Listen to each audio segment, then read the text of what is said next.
Mac. Hollow points.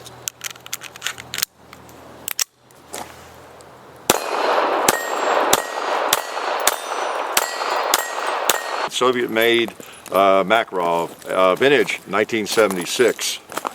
Picked it up when I was over there several years back, and a little trouble getting on a flight, but I managed to get back. Just so you all could see it. Pretty cool, huh? And you didn't believe that story, did you? No, this was a loaner. Viewer lent this to us. Been wanting to get my hands on a Makarov for a long time and try one out. I know they're very popular carry guns now. That's what's pretty interesting, isn't it? A gun, a Cold War pistol like this is so popular in the carry market, in this country at least. I doubt that it's a big carry gun for civilians in you know, the part of the country where it was made. Could be wrong, but pretty interesting gun. Take a look at it here. It looks a lot like good old Carl Walther's creation, doesn't it? There's some similarities there. You know, very similar firearm. So he did, Nikolai Makarov did borrow some of the design features, I think, and internally, externally. It's a little bit like a PPK, that's there on steroids, I guess, more like a PP, Walther PP, I guess. But interesting gun. Fires a different cartridge, 9x18, we'll talk about. And has an interesting magazine. Find all of those. There we go. So now this one, as you see, the Soviet insignia there, Ishvek, however you say that, where it was made. And it also has the import markings, you know, from I guess it's the Pacific West Arms, I believe it is, yeah, or Pac West Arms, out of Redwood, Washington. And I don't know if they're in business now or not. But it was imported from Bulgaria. Now my research tells me, you may know differently or better, but I read in several places that some of these that were made in the Soviet Union they ended up in Bulgaria, and then a lot of the Bulgarian Makarovs that were imported into this country had a few of these mixed in with them. They call them Bulgarian sneaks or something like that, and so they came in kind of the same route, even though they were made, Soviet made. So, and this is the military model. It has the non-adjustable sights. So this is a pretty cool gun. There are a lot of these around in terms of the Makarov, and there are so many variations of it, commercial and military, from various countries. You know, Germany, after unification, East Germany, prior to that, where else were they made? China, Bulgaria, Soviet Union. And there's different models of them, different calibers. But now the 9x18 by 18, here it is. I'll show you the round that it shoots. Is the classic Makarov round, 9mm Makarov.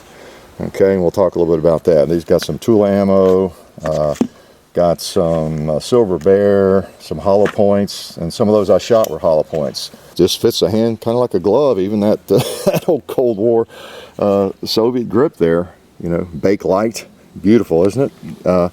Doesn't feel all that bad, to tell you the truth. Now, to again demonstrate the similarities there, let me take the old Walther apart here. Remember how to do it. Remember, you pull down on the trigger guard, and you pull back the slide, lift up, and you know you got a fixed barrel. You know, springs right around the barrel. So let's see what this one looks like. So we got the heel type mag release on the Makarov, and we're clear. And let's see, yeah, we're on fire. So pull down the trigger guard and move it over and you know, hook it there a little bit. Pull back and up now. Oh, look at that! I'll be darned, huh? So you have the fixed barrel, which is a very accurate design. You know, inherently, because it's fixed. The barrel doesn't move, doesn't drop, lock in, lock out, and drop and all that. It should be extremely accurate. I mean, inherently accurate. You know, pistol's only as accurate as the person shooting it, of course, but it should have a lot of inherent accuracy. And it's a blowback. It's, you know, there's nothing locks up. It's strictly the weight of the slide, you know, the spring and it's a blowback operation. So it's just the cartridge blowing back the slide to pick up another one. So it's a simple design, and isn't that just like the Soviets? A simple design, like this baby here. That's another rifle that was designed over there. It's probably going to do pretty well. I have a feeling it's going to be successful, and this thing is pretty successful because it, I think, well, see, it goes back to 1951. So I think from 1951 to 1991 is the official handgun, military handgun, and it's still used in a lot of units, both military and police. All right, we're shooting hollow points, so let's see what they'll do.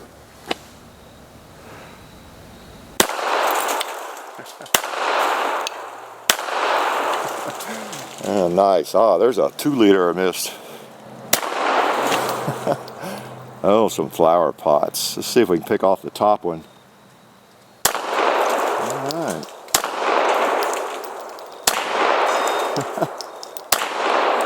I like it. I like it. Trigger's not too bad, I tell you. Not too bad. You know what we have to try? I know that Nikolai Makarov did not have 80-yard gongs in mind when he designed this, but he didn't know me. All right.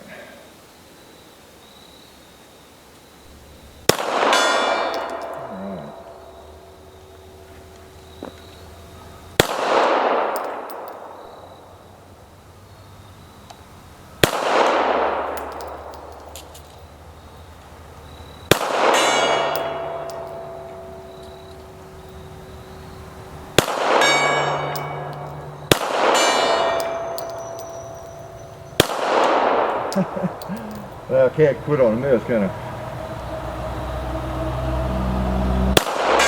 Yeah, there we go. Last round the magazine popped in. It seems pretty accurate. It really does. You know, you have your limitations. One thing I didn't point out was it is a double single action. You know, it has a decocker actually. So that decocks it. Pretty cool. And when it is on safe, the slide will not move, the trigger is locked up. Push that down into fire, you see the red dot there, and then you can cock it. Now single action. Okay, but now it's back to double action. So I can carry it double action. If I were going to carry this, I would probably carry it in fire position and just rely on the long trigger pull, you know like that. But you know, it's not a bad design for carry. It does have a firing pin, as I understand this. I haven't had that apart, the slide apart. It's a free floating firing pin, I believe they call it. There's no spring or anything, and you know that is considered by some to be a little iffy, a little dangerous perhaps, but it's survived a lot of drop tests from my reading, and even in California I think this is legal because of the, well, they drop it like 200 times, put a round in the chamber or a primed case in the chamber, whatever they do, and keep dropping and keep dropping, and could not get them to fire. So apparently, despite the fact it does not have this firing pin spring, it's relatively safe. So let's take a couple more shots here. It really feels good. Good feeling little pistol.